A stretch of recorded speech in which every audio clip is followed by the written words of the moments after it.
aba baperezida bajye bari menge.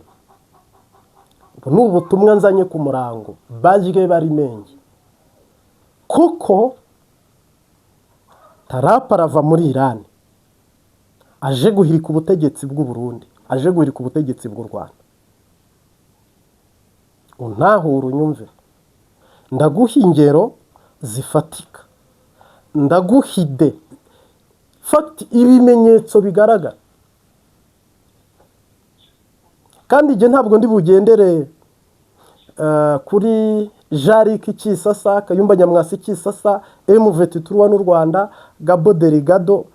Ndayishimiye babwiye gukura ingabo muri Kongo akanga, akajya inama na Reveriyane niwe wabyanze. Reveriyane niwe wabwiye Sebarundi ngo nukura ingabo muri Kongo urabuhaye pasi u Rwanda, kuko ruri kumwe n'abanyamerika, kuko Amerika ikingira ikibaba u Rwanda. None rero Ndayishimiye isa byanga asubiza ingabo muri Kongo, hamwe na Kaspari Baratuza na Prime Niyongabo. Amerika rero nyuma y'igisa bigiye gukura muri Irani mu baperesi, nyuma yo y'igise bigiye gukura imbere ya Putin muri Ukraine, bari kukomorera hano muri Afrika nihwije, kandi nabwo bitatworoheye. Navuga ngo dusanzwe n'ubundi tugowe, ariko ngira ngo ni inkuru iri bujye benshi mu matwi cyangwa ikabasharirira, koko ntago mwari mubyiziga, nta nubwo mwari muzi ko mbizi cyangwa se tubireba cyangwa se tubibona. Ubundi mu busanzwe umupolisi w'isi ariwe Donald Trump hanameze nk'uwanyweye inkaratika cyangwa conga umuntu cyangwa dona ubwoko, uko ndi kubibona, kuko ari gufatafata, arajya habikanga, yajya habikanga, yajya habikanga. Ibi byose rero nibigiye guta mu kaga ubutegetsi bwinshi bwo mu isi, kuko yabuhagurukiye. Sumbaza aho yakuye ubwo bubasha ubumuha, ariko ngira ngo u Rwanda ntawo ni iba hano, zangabo zicungera ibihugu ziri muri Kongo ntabwo ziba mu Rwanda. U Rwanda ruricungera rukanirinda. Ngira ngo hano hashobora kubikotaniro ritigeze ribaho. Ngira ngo nicyo gihe ibyahanuwe bigiye gusohora. Kandi iyi ntambara sinzi aho igiye gutangirira naho igiye guhera, ariko ku kwezi ibi muri kuvuga ngo muri Iran intambara niyorohamo gake. Trump ashigaje imyaka 2017 2018 akiyamamaza. Uyu mwaka wa 2026 mushyira amavi hasi dusenge, kubera ko shetani inyura muri Kisekedi, kanyura muri Ndayishimiye, bakajya imbere ya Trump. Ndayishimiye yamubwiye ko afite amabuye y'agaciro mu Burundi bwose, ariko ababaza u Rwanda. Kandi mwabonye ko Amerika yatangiye kuza gusinyana amasezerano n'abarundi mu bijyanye n'amabuye y'agaciro. Kisekedi yemeye yatanga igihugu cye cyose kugira ngo ibihano byiyongere n'akaga ku Rwanda. Kandi mwabonye ko Trump yatangiye kwikoma u Rwanda, kwanga u Rwanda, n'ibindi bihano bigenda bifatwa. Ntabwo ari uko Amerika yangwa u Rwanda ukundi, ahubwo nabariye bashya bari kuvuga, ariko babariye bashya n'Amerika ntibakunze, ahubwo ni ya nkoni ikubise umukeba. Ibi ngibi bari kugambirira ku Rwanda nibyo bagambirira ku Burundi. Donc ntago Amerika ikunze u Rwanda, ntinakunze u Burundi, ahubwo abanyafurika ni twebwe tudakundana, nitwe twankana. Ariko navuga ngo hano hari gutegurwa iki, hari gucugwa iki, hari niki kijya mbere? Hari imigambi Amerika iri gucurira Afrika nk'umuntu ureba kure. Hari imigambi Amerika iri gucurira Afrika, yego icyo ni kweri, ariko turaragiza Imana ubutegetsi bw'u Rwanda iyi ntambara irava muri Irani. Banyafurika muyitegure, Barundi musenge, Barundi musenge, Barundi musenge mutisengesheje, Banyarwanda musenge mutisengesheje, kuko ibi bihugu byasabirijwe biri tagete ya Donald Trump wa Leta Zunze Ubumwe za Amerika. Nyuma yo gutsindwa muri Ukraine n'Uburusiya, akaba agiye gutsindwa muri Irani, kandi niyo bishya bishyira hano ubagiye kuza ku mugabane wa Afurika. Za ntambara abantu barusa, abandi bakerekwa, akavuyo ngo ka korari izazenguruka iririmba muri ibi bihugu, ngira ngo nibi. Ubu rero uteje akaga isi ni umuntu umwe yitwa Donald Trump. Donald Trump. Hano ngira ngo mbahe message kandi mbahe ubusesenguzi cyangwa analize je nafatiye umwanya wo kwicarira. Ngiye kukubwira uko ibintu bigiye gutangira nuko bigiye kurangira. Kandi shetani ntiyigenzagira icyo agenda. Aha ntugire ngo biroroshye. No kuvuga ngo ibyo mwabonaga ari umuriro cyangwa ari urubeya, biraba ibyuya ntibiba amaraso. Kubera ko M23 iri hano muri Kongo yo ubwayo ni ikibazo gishobora gukurura, gukwega karambaraye ku Rwanda.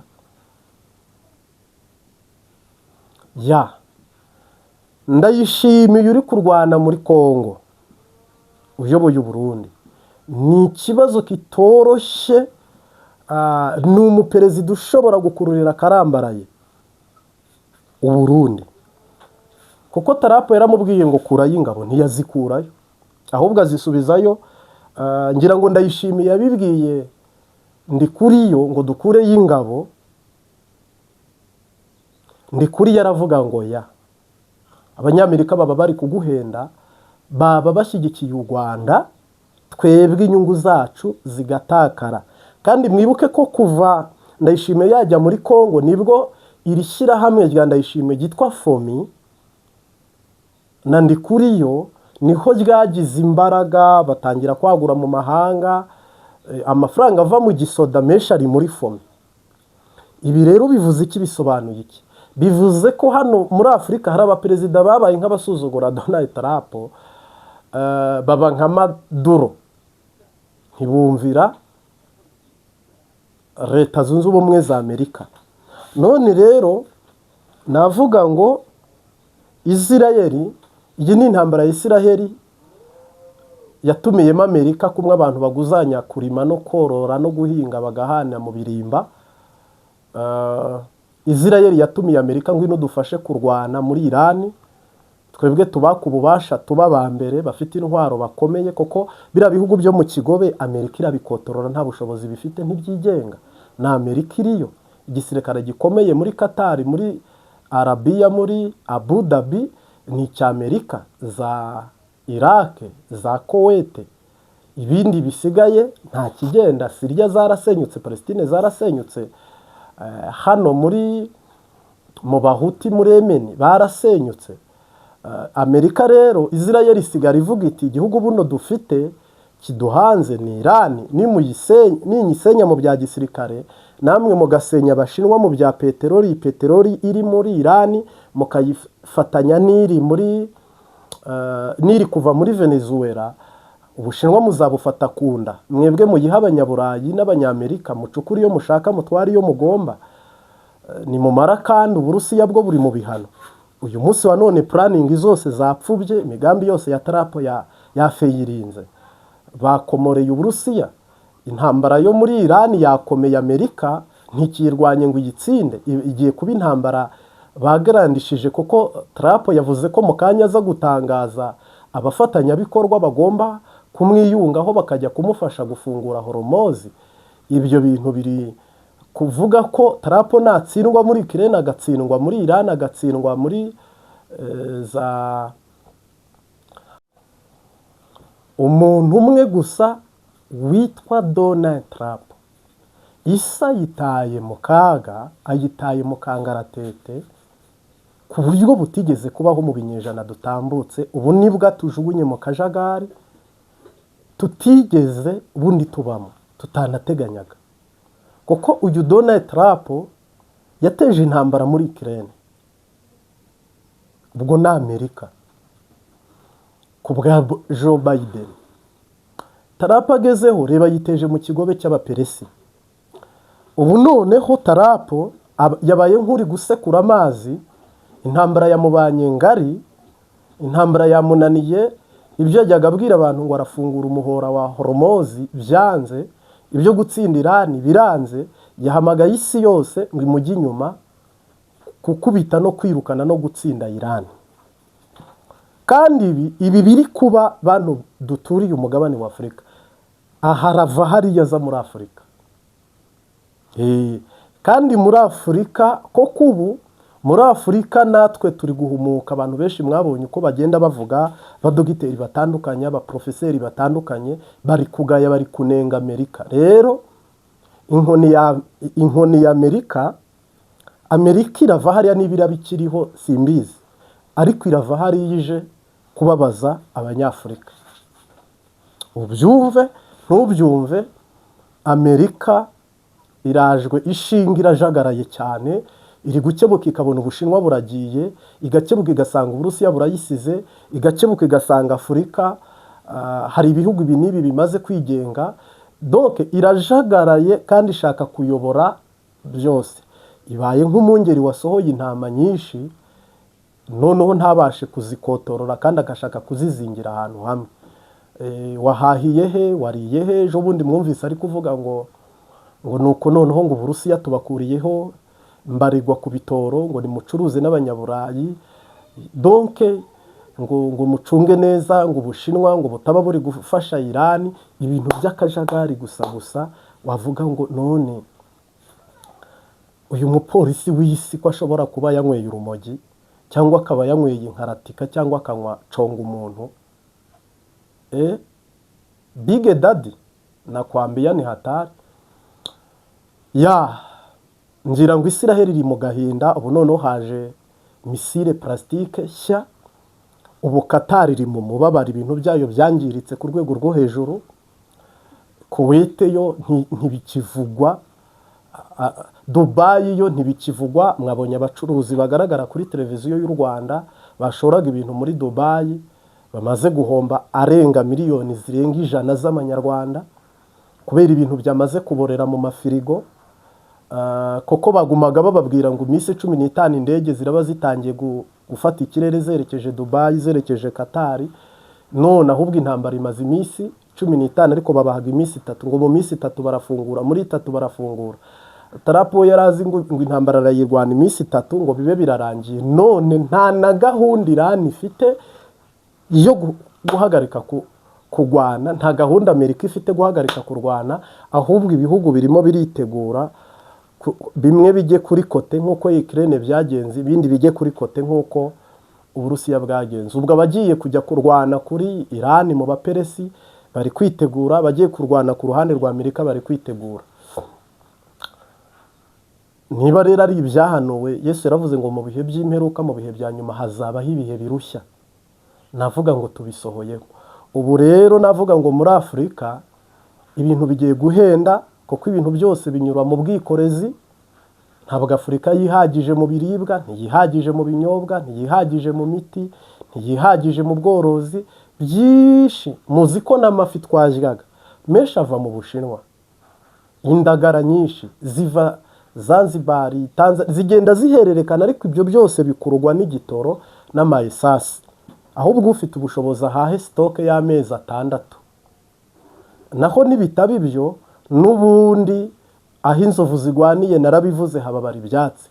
Amerika ni umugambanyi, amaze kugambanira isi. Shitani irayikoresheje, shitani imaze kuyigeza ku gasongero ko kugira ngo idushore mu kaga k'inzara n'ubukene n'ibibazo, amadeni mu mabake.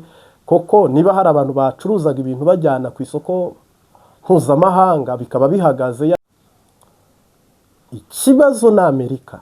Amerika irava muri Irani iza kurwana mu Burundi. Amerika irava muri Irani iza kurwana ku mugabane wa Afurika. Hano hari ibihugu biri tageti bigomba kwitegura. Bigomba kwitegura bigahagarara byiteguye kurwana no guhangana. U Rwanda rurimo, Burundi burimo, Tanzania irimo, Uganda burimo, Kenya irimo, Kongo mbirigi irimo. Ni ukuvuga ngo Amerika cya kiboko yahondaguje abo muri Aziya, kiboko yahondaguzaga Abarusiya, bo barazirangije kuzikubitwa. Amerika rwose wa mupolisi umeze nk'uwanyweye iconga umuntu cyangwa dondogonko, Big Daddy, ashobora kuba aragiye intama kuzegeranya bikanga, zigatatana akajya agarura byanka, kuko yirukase ku Burusiya biranze, yirukase muri Venezuela biranze kwa Maduro, yirukase muri Irani biranze. Ni mumbwire rero ziriya mbaraga z'umurengera nazizana ku mugabane wa Afurika. Turatega ibitugu cyangwa turatega gahanga cyangwa turatega ibizigira duhangane natwe turwane ijisho kurindi nk'abanya-Irani. Koko si impamya ko ntabwo Amerika ikunze Afurika kuruta uko ikunze Aziya. Nta nyungu nyinshi ifite muri Afurika kuruta izo yari ifite muri Aziya. Kandi abanyafurika ntabwo bashyigikiye Amerika, nanjye ndimo. Bari kuyirwanya bivuye inyuma. Ubu rero ikigiye kwibonekeza no kwigaragaza ni uko umugabane wa Afurika uri tagete muri kamera ya Leta Zunze Ubumwe za Amerika. Iraza kubategeka ko mwese mwubarara, mukarisha hiberetse, mukavoma hiberetse, mukaryama hiberetse, mwabyanga ni hombo turatugabane ni wanga bimeneke. None hakibazwa Amerika ninde wayihaye misiyo yo kujya idurumbagatanya ibihugu, iteza akajagari ibihugu, iraza abantu gwa ntambi mu ntambara zidafite iyo ziva niyo zijya zitanarangira. Ubu noneho dufite ubwoba mu makuru mwese mwabonye, Ubushinwa buri kwitoza indege zatangiye kuguruka hafi ya Taiwan. Ni mumbarire rero kadogo Ubushinwa buramutse bwinjiye muri iki kirwa cya Taiwan. Abahegereye munatubwire, ndazi ko Imbabazi TV gatata bayikurikiye muri impande zose. Mwabonye nanone muri Korea ya ruguru Kim Jong Un yatangiye kwitoza bidasubirwaho. Nawe misiri yatangiye gupima iby'intambara. Ni mumbwire rero naramuka arashe muri Korea y'Epfo,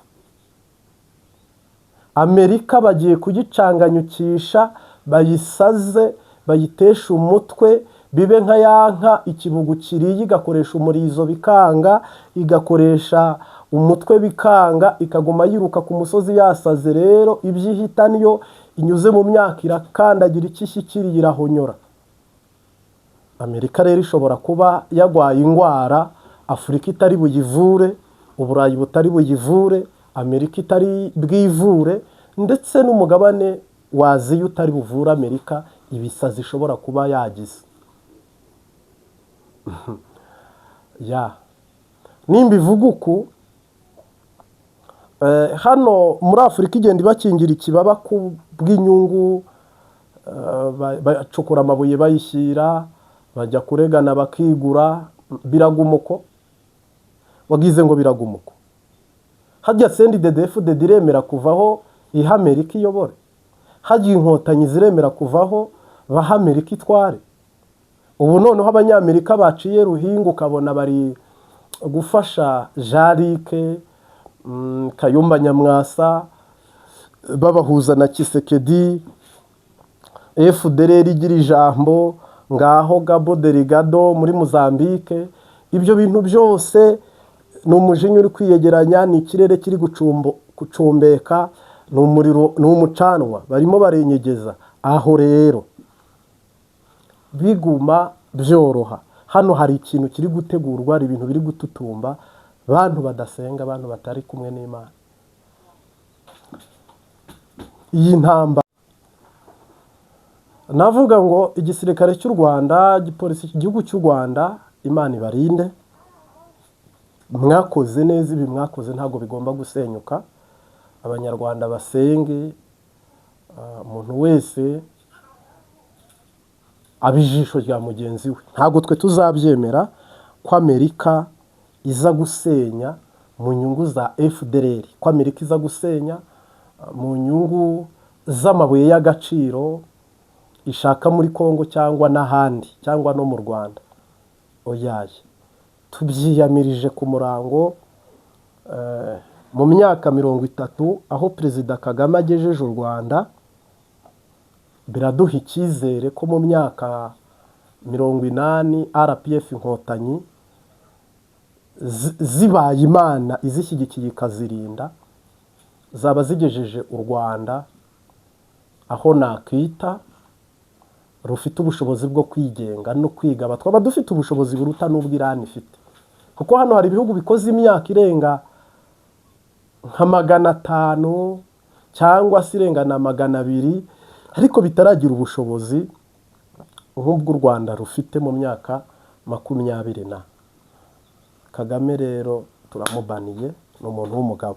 Abagambiriye rero ubutegetsi bwe ho inabi, abo bose birirwa bazenguruka bakata ikisasa hariya, twese turi maso mu buryo bwose kandi sava. Ibyo navuga ngo mpamenya ko untera amabuye n'ungwanya arangwanya ku mvoze, ku mpamvu ze. Mugabo twebwe turi hange ducanye ku maso kabisa.